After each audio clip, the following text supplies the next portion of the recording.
आज का हमारा टॉपिक है AC circuit containing resistance, inductance and capacitance in series.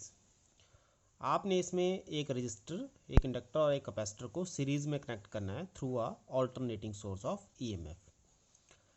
हम एज्यूम करते हैं कि आर के अक्रॉस जो पोटेंशियल ड्रॉप होगा वो होगा वी आर, एल के अक्रॉस जो पोटेंशियल ड्रॉप होगा वो वी एल, और जो सी के अक्रॉस पोटेंशियल ड्रॉप होगा वो होगा V C. As voltage across each element bears a different phase relationship with the current, जो हमने पहले पढ़ा है कि हर एक केस में जो वोल्टेज और करंट का रिलेशन है वो डिफरेंट है। जैसे आपने पढ़ा है रेजिस्टेंस के केस में वोल्टेज और करंट सेम डायरेक्शन में मूव करते हैं, जिसको हम कहते हैं कि सेम फेज में दोनों चल रहे हैं।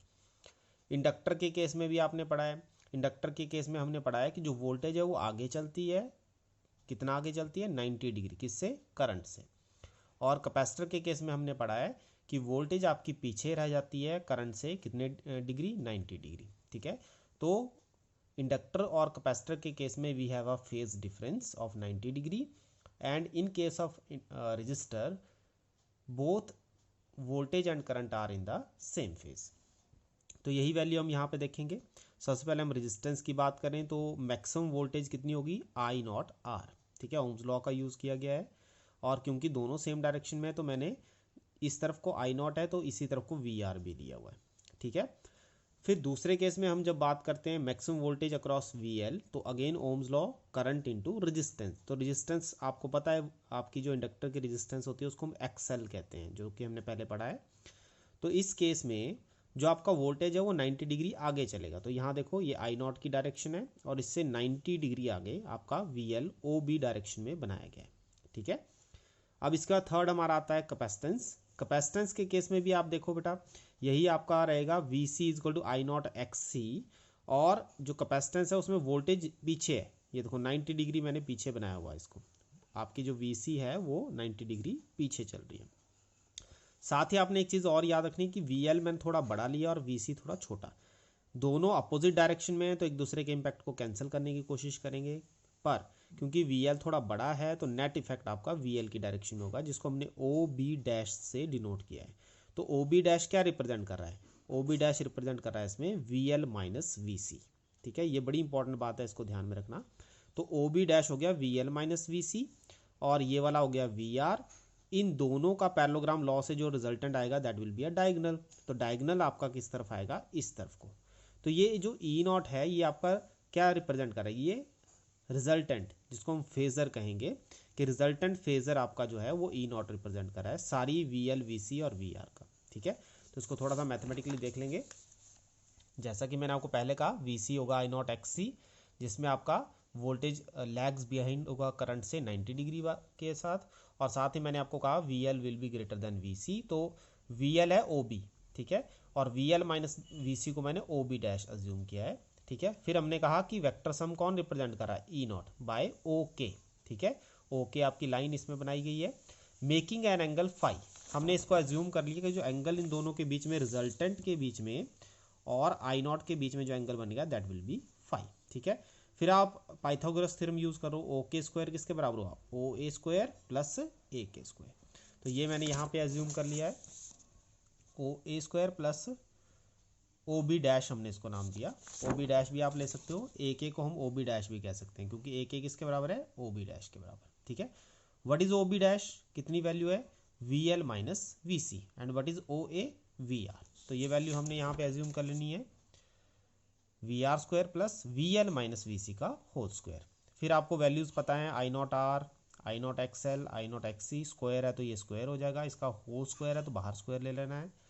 आई नॉट क्योंकि स्क्वायर में है सबके साथ तो बाहर आएगा, तो अंडर से बाहर आएगा तो आई रह जाएगा।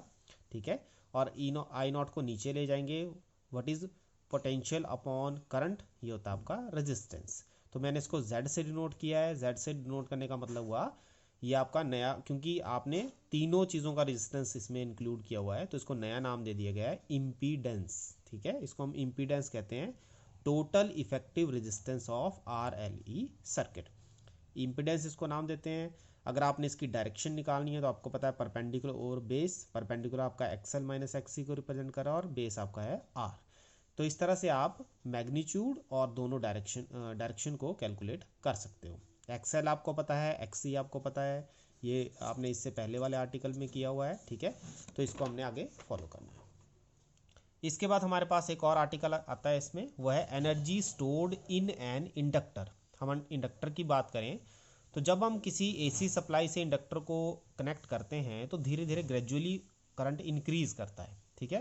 पॉजिटिव फेज अगर हम लेते हैं तो करंट इंक्रीज करेगा और मैक्सिमम वैल्यू आई नॉट तक पहुंच जाएगा, ठीक है। तो वहाँ तक हमने इसको स्टडी करना है। फिर हम कहते हैं कि किसी इंस्टेंट पे आपका करंट आई है, हम एज्यूम कर लेते हैं कोई इंस्टेंट है जिसपे करंट आपका आई रहेगा, तो इंड्यूस्ड ईएमएफ उस टाइम क्या होगा, L D I over D T. इसमें ई से हमने इंड्यूस्ड ईएमएफ को रिप्रेजेंट किया है, पहले आपने स्मॉल ई से किया होगा, यहाँ कैपिटल ई लिया गया है। The self inductance EMF is also called back EMF, ठीक है। इंड्यूस्ड ईएमएफ जो आपने प्रोड्यूस किया इसको बैक ईएमएफ हम कहते हैं, इसको इंड्यूस को चाहे रहने दो आप, इसको हम बैक ईएमएफ ही कहेंगे। तो ये जो बैक ईएमएफ है, as it opposes the change in the current, इसलिए इसको हम बैक ईएमएफ कहते हैं। तो सेल्फ इंडक्टेंस में आपने पढ़ा है कि जैसे जैसे आप करंट इंक्रीज करोगे एक इंड्यूस्ड ईएमएफ, इंड्यूस्ड करंट आपका अपने ही करंट को अपोज करना शुरू कर देगा। तो अगर मुझे करंट एस्टेब्लिश करना है सर्किट में तो मुझे हमेशा ही उस इंड्यूस्ड ईएमएफ या इंड्यूस्ड करंट के अगेंस्ट काम करना पड़ेगा, ठीक है।